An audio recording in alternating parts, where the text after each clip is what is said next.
नमस्कार, ये आकाशवाणी चंडीगढ़ है। अब आप लतिका से प्रादेशिक समाचार सुनिए। प्रधानमंत्री नरेंद्र मोदी आज सऊदी अरब के क्राउन प्रिंस और प्रधानमंत्री मोहम्मद बिन सलमान बिन अब्दुल अजीज अल सैद के साथ बैठक करेंगे।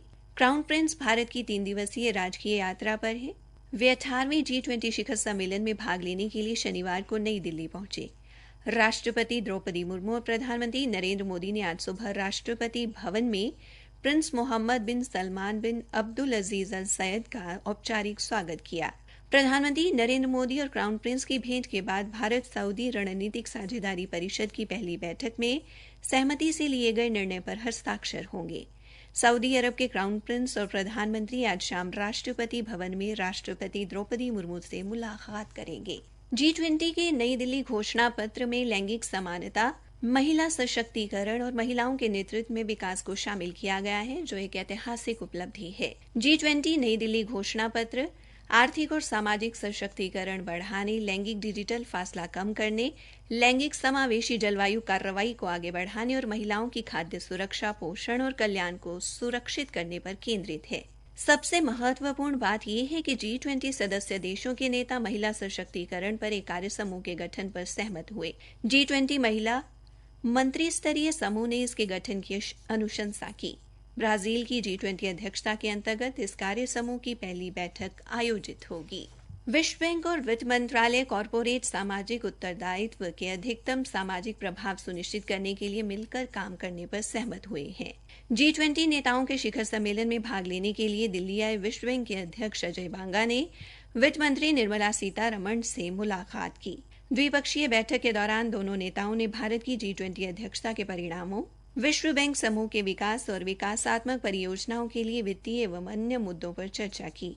श्री बांगा ने G20 नई दिल्ली घोषणा पत्र पर आम सहमति बनाने के लिए भारत की सराहना की। भारी बारिश के चलते उत्तर रेलवे ने हरियाणा में हिसार दिल्ली और रेवाड़ी हिसार के बीच चलने वाली 4 रेलगाड़ियां रद्द कर दी हैं। आज इनमें से 3 रेलगाड़ियां नहीं चलेंगी, बल्कि एक मंगलवार को रद्द रहेगी। हमारे संवाददाता ने बताया है कि दिल्ली हिसार, हिसार रेवाड़ी और रेवाड़ी हिसार रेल सेवा आज के लिए रद्द की गई है, जबकि हिसार दिल्ली रेलगाड़ी कल रद्द रहेगी।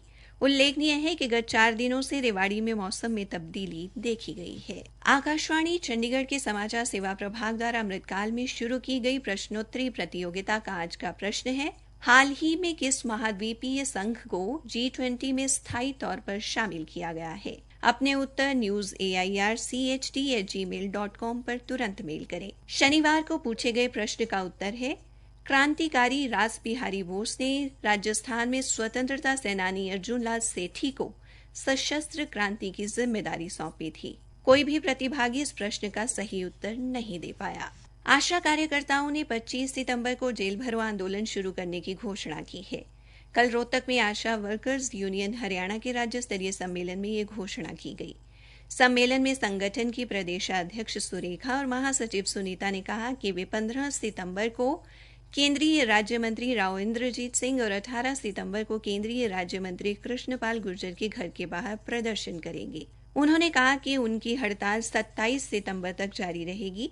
उन्होंने बताया कि स्वास्थ्य विभाग के मुख्य सचिव ने 13 सितंबर को उन्हें वार्ता के लिए बुलाया है और वे चाहती हैं कि उनकी मांगों का निपटारा सम्मानजनक ढंग से हो। पलवल की मंडी में कपास की आवक शुरू हो गई है। हमारे संवाददाता ने बताया है कि मंडी में अब तक 14,000 क्विंटल कपास की खरीद की जा चुकी है। कपास की खरीद 6,650 रुपए प्रति क्विंटल के न्यूनतम समर्थन मूल्य पर की जा रही है। मंडी के अधिकारियों ने किसानों से फसल को सुखाकर व साफ करके मंडी में लाने की अपील की है, ताकि उन्हें मंडी में उनकी फसल का उचित मूल्य मिल सके। गांव बड़ा निवासी किसान राजेंद्र कुमार ने हमारे संवाददाता को बताया कि इस बार कपास की पैदावार अच्छी हुई है और मंडी में इसका उचित मूल्य मिल रहा है। इसी के साथ ये समाचार बुलेटिन समाप्त हुआ।